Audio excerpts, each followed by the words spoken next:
রাজ্যকে যদি ধ্বংস করতে হয় তাহলে শক্তিশালী কোনো বোমার দরকার পড়ে না।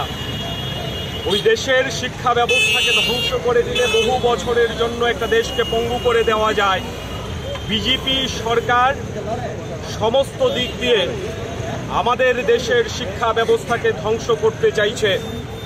নিট এবং নেটের দুর্নীতির বিরুদ্ধে আমরা আজকে ধর্মঘট ডেকেছি।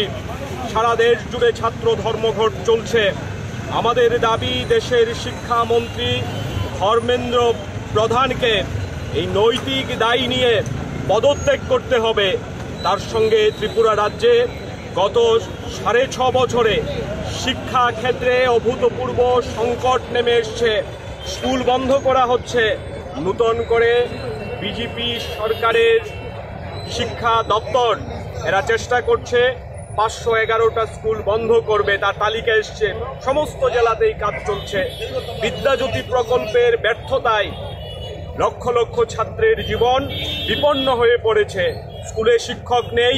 শিক্ষকের দাবিতে যখন সাধারণ ছাত্রছাত্রীরা রাজপথে নামছে, শাসক দলের গুন্ডারা সেই ছাত্র ছাত্রীদের উপর আক্রমণ সংঘটিত করছে, তাদের হাসপাতালে পাঠাচ্ছে। এই হচ্ছে ত্রিপুরা রাজ্যের শিক্ষাক্ষেত্রে অবস্থা।